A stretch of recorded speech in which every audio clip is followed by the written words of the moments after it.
Hello friends, very good morning. मैं Nagesh sir एक बार फिर से आप सभी के सामने अपने एनालॉग इलेक्ट्रॉनिक्स की क्लास को लेकर के आ गया हूँ। ध्यान दीजिएगा, पिछले वाले क्लास में हम लोगों ने पढ़ा था हाफ वेव रेक्टिफायर और उस हाफ वेव रेक्टिफायर की कुछ वैल्यू को हमने कैलकुलेट किया था। बहुत सारी वैल्यू बच गई थी। आज हम उन्हीं बहुत सारी वैल्यूओं को कैलकुलेट करेंगे। तो सबसे पहले आप सभी लोग हेडिंग डाल लीजिएगा। हेडिंग है हाफ वेव रेक्टिफायर के कारण, हाफ वेव रेक्टिफायर के कारण rectification efficiency, rectification efficiency, rectification efficiency.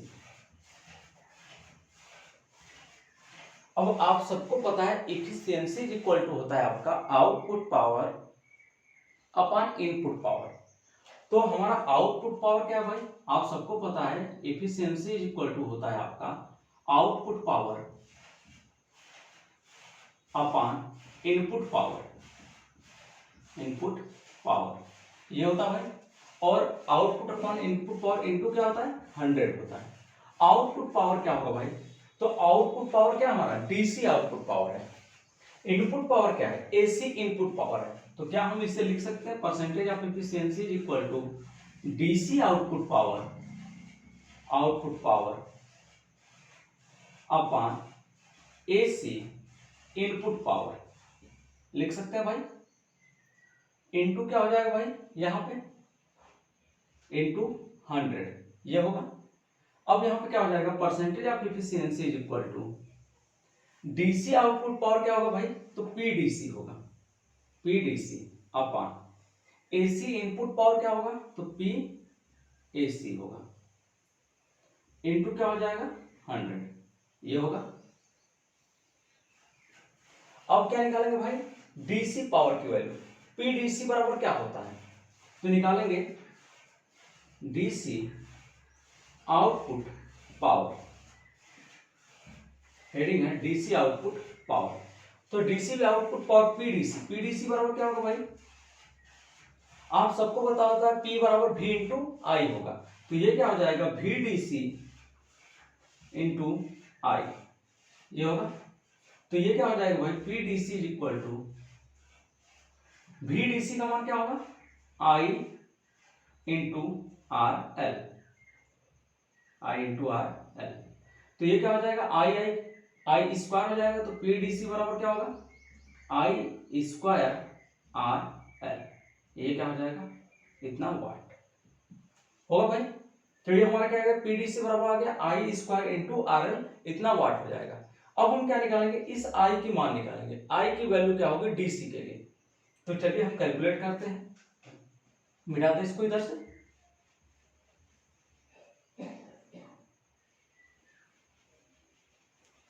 तो हेडिंग डालेगा calculation of DC current, calculation of DC current, calculation of DC current for positive cycle and negative cycle, for positive cycle and negative cycle कि positive cycle की condition में कितना current flow कर रहा है और निगेटिव साइकिल की condition में कितना करंट फ्लो कर रहा है आपका। तो आप सबको पता है पॉजिटिव साइकिल, पहले हम इसी पे बात करेंगे पॉजिटिव साइकिल और क्या है निगेटिव साइकिल, निगेटिव साइकिल। तो पॉजिटिव साइकिल कहां से कहां तक था भाई, पॉजिटिव साइकिल ये हमारा था यहां से यहां तक, यानी ये जीरो से वैल्यू कहां है पाई तक है भाई।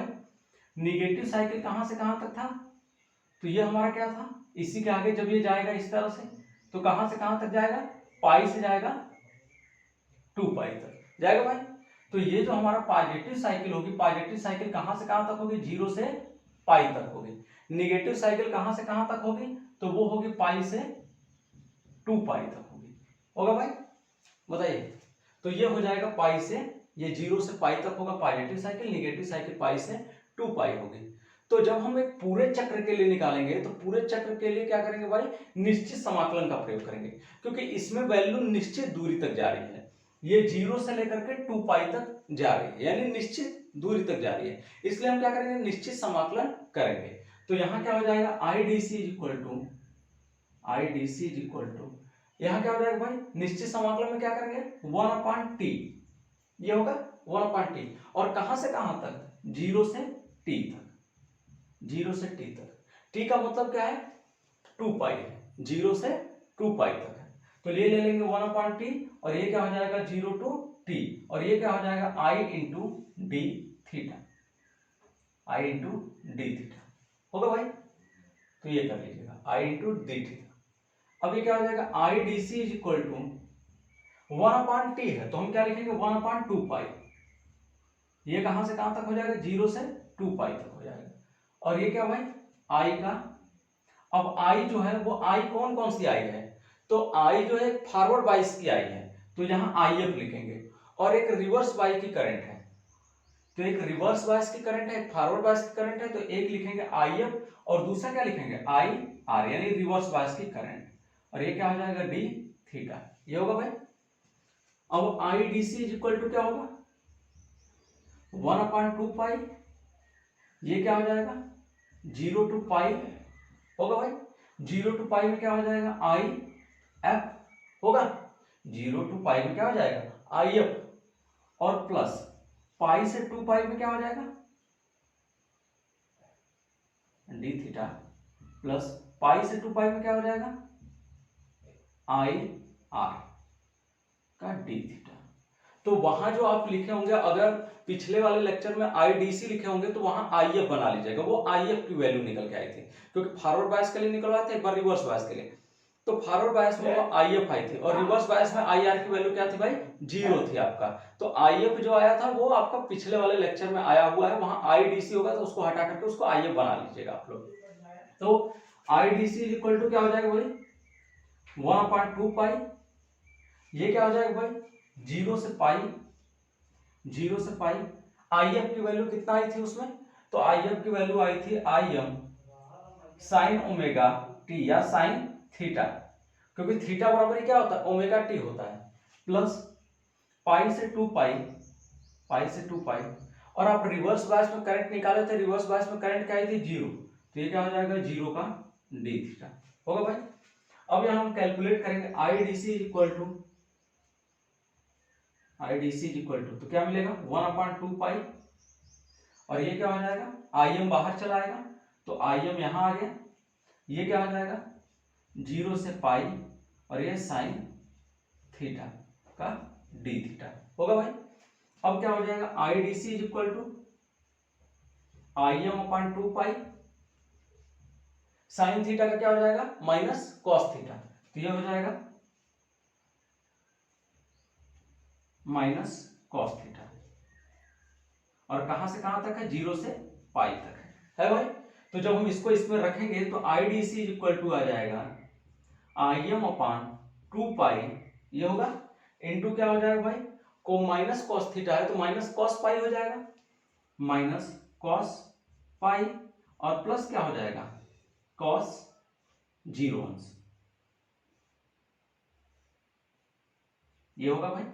अब क्या आ जाएगा कॉस पाई की वैल्यू -1, माइनस माइनस क्या हो जाएगा 1 हो जाएगा, सॉरी प्लस हो जाएगा, +1 हो जाएगा, और 1 + 1 है इज इक्वल टू 2 हो जाएगा।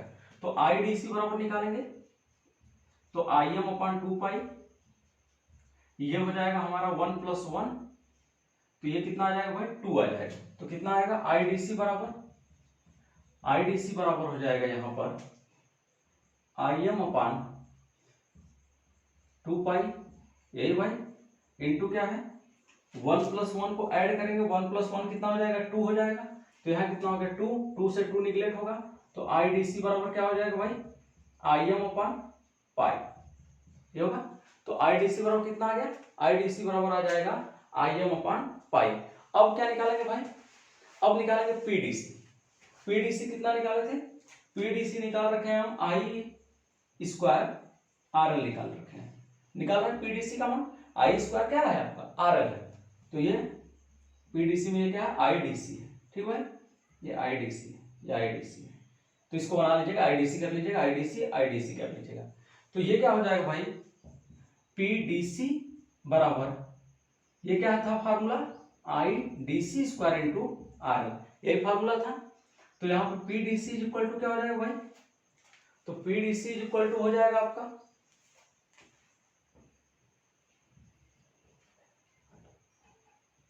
आई डी सी का मान कितना आया है, I M square, sorry I M upon pi का क्या हो जाएगा होल स्क्वायर इनटू क्या हो जाएगा आर। तो कितना हो जाएगा भाई, तो ये हो जाएगा पीडीसी बराबर आई एम अपन पाई का होल स्क्वायर इनटू आर, इतना क्या आ जाएगा वाट। तो ये क्या आ गया भाई, पीडीसी आ गया। अब इसके बाद हम क्या निकालेंगे, पीएसी निकालेंगे। ये तो हम निकाले पीडीसी, अभी ये आया है हमारा पीडीसी आया है, ये हमारा पीडीसी आया है। अब हम क्या निकालेंगे, पीएसी की वैल्यू निकालेंगे। तो फिलहाल अभी ये वैल्यू पूरा यहां से लेकर के ये पूरा सारी वैल्यू कैलकुलेट कर लीजिएगा। ये यहां से यहां तक था, ये डीसी आउटपुट पावर यहां से यहां तक था, फिर आपको हेडिंग डलवाए थे, हेडिंग डलवा के यहां से यहां तक, फिर यहां से यहां तक नोट कर लीजिएगा, नोट कर लीजिए ताकि हम इसे मिटा दें, यहां से हटा दें, रिमूव कर दें। हो गया भाई, तो हेडिंग डाल लीजिएगा, मिटा दिए हम पूरा। अब अगली हेडिंग है, हम तो डीसी आउटपुट पावर निकाल चुके हैं, अब क्या निकालेंगे, एसी इनपुट पावर निकालेंगे। तो हेडिंग डाल लीजिएगा एसी इनपुट पावर। क्लियर भाई, हेडिंग है एसी इनपुट पावर, सब लोग हेडिंग डाल लीजिएगा एसी इनपुट पावर। क्या होता है भाई एसी इनपुट पावर, अब ध्यान दीजिएगा कि एसी इनपुट पावर हम किसे कहते हैं। एसी इनपुट पावर में पीएसी बराबर क्या हो जाएगा भाई, पीएसी बराबर, तो पीएसी बराबर हो जाएगा VAC into I R M S. ये होगा भाई, या हम इस वीएसी को हम क्या लिख सकते हैं, वी आर एम एस लिख सकते हैं, क्योंकि एसी वाली जब भी सप्लाई लिखी जाती है रूट मीन स्क्वायर में लिखी जाती है, वर्ग माध्यमूल मान में लिखी जाती है। ये हम आपको एसी में पढ़ाएंगे हालांकि। तो पीएसी बराबर हो जाएगा V R M S into I R M S. अब यहां पर हम वी आर एम एस की वैल्यू रखेंगे, आई आर एम एस की वैल्यू, तो यहां क्या हो जाएगा भाई, पी एसी बराबर वी इंटू क्या होता है, वी बराबर आई इंटू आर, तो यहां क्या हो जाएगा I R M S into क्या हो जाएगा R L plus R F होगा भाई, इंटू क्या हो जाएगा आई आर एम एस, तो ये क्या हो जाएगा पी एस सी बराबर I R M S square into क्या हो जाएगा R L plus R F, ये होगा, तो ये हो जाएगा R L plus R F. अब क्या करेंगे भाई इसके आगे, इसके आगे होगा आपका भाई, अब हम निकालेंगे आई आर एम एस की वैल्यू। तो सबसे पहले निकालेंगे आई आर एम एस की वैल्यू, ये आई आर एम एस की वैल्यू क्या होगी। तो आई आर एम एस का मान कहां से कहां तक होगा, तो हमने अभी पिछले वाले में ही दिखाया था कि 0 से कहां तक था, 2 पाई तक था, तो हम लेंगे 1/t 0 to t लेंगे, और ये क्या लेंगे आपका आई का डी थीटा, ये लेंगे भाई। तो यहां क्या हो जाएगा आई आर एम एस बराबर I R M S square हम लेंगे भाई स्क्वायर। क्यों स्क्वायर लेंगे, क्योंकि हमको क्या निकालना है यहाँ पे I R M S square निकालना है। देख लीजिएगा हमें यहाँ पे क्या निकालना I R M S square निकालना है, इसलिए हम क्या लेंगे I R M S square लेंगे, बराबर क्या हो जाएगा, ये रूट में हो जाएगा 1/t 0 to i 0 to पाई आई का डी थीटा। जब हम इसे कैलकुलेट करेंगे I R M S square is equal to, sorry I R M S बराबर है, ये रूट में है, तो इधर ये क्या हो जाएगा पूरा पूरा आई आर एम एस था, तो इधर वाली वैल्यू किसमें चली जाएगी आपका स्क्वायर के फॉर्म में हो जाएगी, तो ये आई स्क्वायर हो जाएगा, क्योंकि जब I R M S square करेंगे तो स्क्वायर का इधर जाएगा तो क्या हो जाएगा रूट में चला जाएगा, तो रूट में ये हो जाएगा, और ये क्या हो जाएगा आई स्क्वायर का डी थीटा हो जाएगा। क्लियर है, तो ये आई आर एम एस बराबर हो जाएगा, या इसको अगर नहीं चाहते अभी करना तो इसको हटाए रखिए, ऐसे ऐसे इसको हटा करके यहाँ स्क्वायर लगाए रखिए, कोई दिक्कत नहीं है। ये क्या हो जाएगा 1/2 पाई, ये होगा भाई, और ये कहां से कहां तक हो जाएगा 0 से 2 पाई तक हो जाएगा आई स्क्वायर का डी थीटा होगा भाई। I R M S square बराबर क्या हो जाएगा 1/2 पाई 0 से पाई, 0 से पाई किसकी वैल्यू है भाई, तो 0 से पाई वैल्यू है आपका आई एफ की, आई एफ स्क्वायर का डी थीटा, प्लस पाई से 2 पाई तक किसकी वैल्यू है, तो ये है आई आर स्क्वायर का डी थीटा। तो ये क्या हो जाएगा भाई I R M S square is equal to 1/2 pi, ये क्या हो जाएगा 0 to पाई, और ये आई एफ की वैल्यू क्या आई थी भाई, ये आई थी I am sine omega T या साइन थीटा, साइन थीटा। जब हम इसका पूरा होल स्क्वायर करेंगे तो होल स्क्वायर के केस में क्या होगा भाई, ये आई एम स्क्वायर हो जाएगा और ये क्या हो जाएगा साइन स्क्वायर थीटा होगा और ये इसका क्या हो जाएगा D theta plus I R की वैल्यू क्या आई थी, 0 आई थी, क्योंकि रिवर्स बायस में कोई करंट फ्लो नहीं कर रही थी, तो ये हमारा 0 हो जाएगा, तो ये हट ही जाएगा पूरा वैल्यू। तो ये क्या हो जाएगा I R M S square is equal to 1/2 pi, ये क्या हो जाएगा भाई 0 से पाई है, तो अब इसमें आई एम स्क्वायर क्या भाई बाहर चलाएगा, आई एम स्क्वायर बाहर चलाएगा, तो ये क्या हो जाएगा 0 से पाई का साइन स्क्वायर थीटा का डी थीटा, ये होगा भाई वैल्यू। अब क्या हो जाएगा साइन स्क्वायर थीटा को हम क्या लिख सकते हैं 1 माइनस कॉस 2 थीटा अपॉन 2 लिख सकते हैं, तो ये क्या हो जाएगा I R M S square is equal to ये क्या हो जाएगा I M square upon 2 pi, और ये अंदर हम क्या लिखेंगे 0 टू पाई, और इसे लिख देंगे 1 माइनस कॉस 2 थीटा अपॉन 2, ये लिखेंगे भाई, इसका क्या हो जाएगा डी थीटा हो जाएगा। ये 2 कहां चलाएगा बाहर चलाएगा, तो ये हो जाएगा I R M S square बराबर I M square upon 4 pi होगा, और ये क्या हो जाएगा 0 से पाई, और ये क्या हो जाएगा 1 माइनस कॉस 2 थीटा का डी थीटा, ये होगा। अब ये अलग अलग का हम क्या करेंगे समाकलन कर देंगे, तो ये हो जाएगा I R M S square is equal to क्या है भाई इज इक्वल टू ये क्या है I M square upon 4 pi, ये है, और ये हमारा क्या है 1 माइनस कॉस 2 थीटा है, तो एक बार 1 के साथ होगा एक बार कॉस 2 थीटा के साथ होगा, तो एक बार हो जाएगा 0 टू पाई 1 का डी थीटा, सॉरी माइनस है, माइनस क्या हो जाएगा 0 टू पाई किसका हो जाएगा भाई कॉस 2 थीटा का डी थीटा होगा भाई, ये हो जाएगा। तो कितना वैल्यू आएगा भाई यहाँ पे I R M S square is equal to ये कितना हो जाएगा भाई, ये हो जाएगा I M square upon 4 pi होगा भाई, और ये क्या हो जाएगा 1 का क्या आएगा थीटा और थीटा का क्या हो जाएगा भाई 0 टू पाई होगा ना, और माइनस क्या हो जाएगा वो cos 2 थीटा है, cos 2 थीटा को हम हल करेंगे तो क्या हो जाएगा sin 2 थीटा बाई 2 हो जाएगा, तो ये हो जाएगा sin 2 थीटा बाई 2 का क्या हो जाएगा 0 टू पाई हो जाएगा, ये होगा भाई।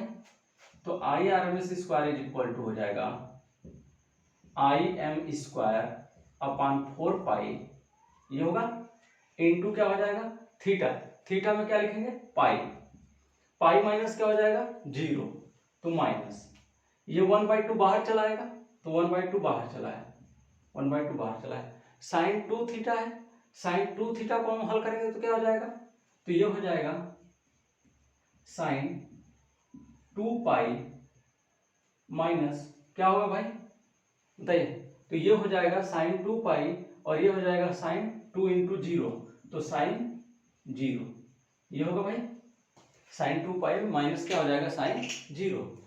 अब ये क्या हो जाएगा I R M S square is equal to I M square upon 4 पाई,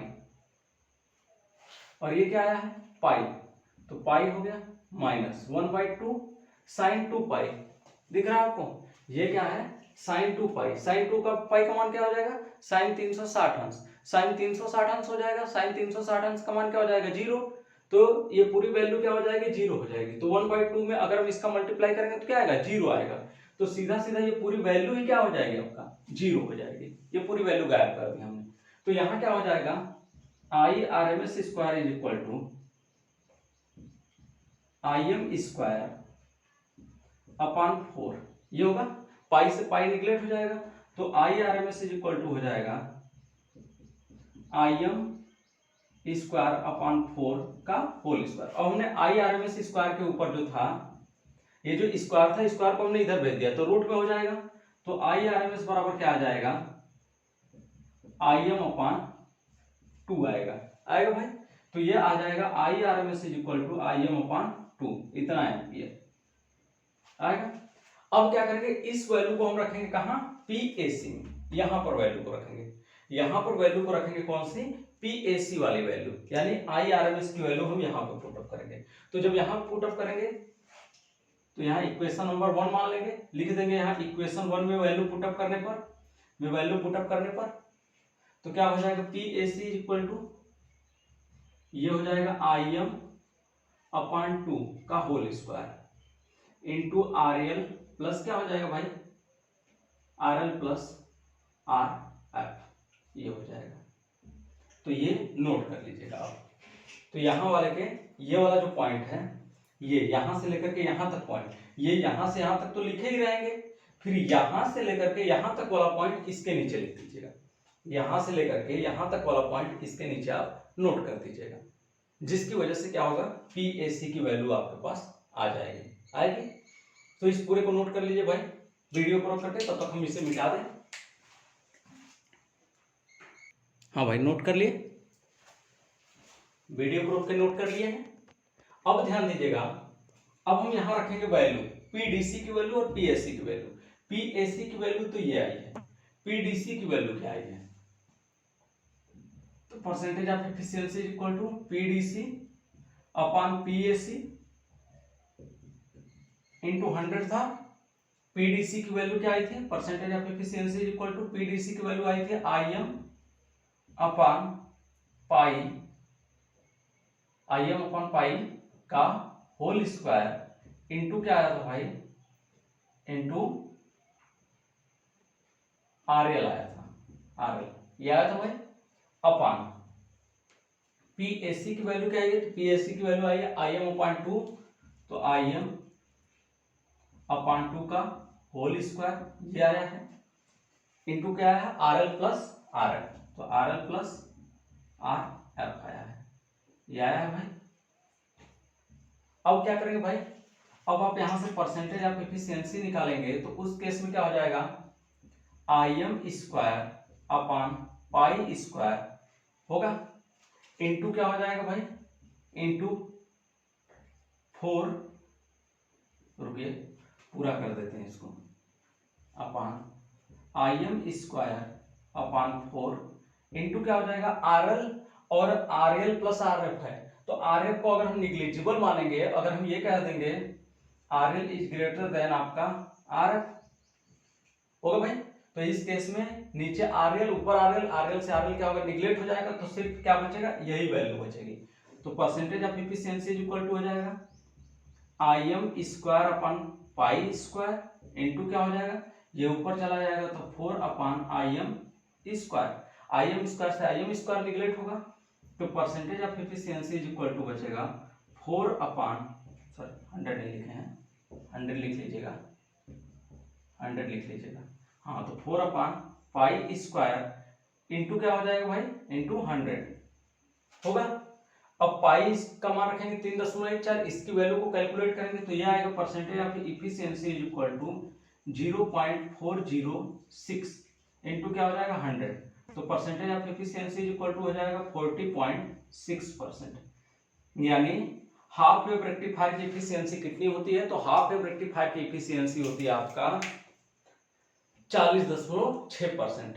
जितना आप वैल्यू कैलकुलेट किए, चाहे IDC कैलकुलेट करिए हैं, चाहे IAC कैलकुलेट किए हैं, चाहे PAC कैलकुलेट किए हैं, चाहे PDC कैलकुलेट करिए हैं, ये सब कॉम्पिटिटिव एग्जामों में पूछे जाते हैं। इसको कहीं एक जगह आप लिख लीजिएगा, इसकी एफिशिएंसी को भी कहीं एक जगह आप लिख लीजिएगा, ये हमेशा याद रखिएगा। अगली हेडिंग डालिएगा आप लोग रिपल फैक्टर, अगली हेडिंग है रिपल फैक्टर।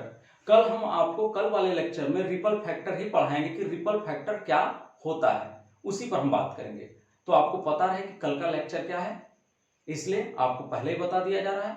तो आज के लिए इतना ही, मिलेंगे नेक्स्ट टॉपिक पर। धन्यवाद।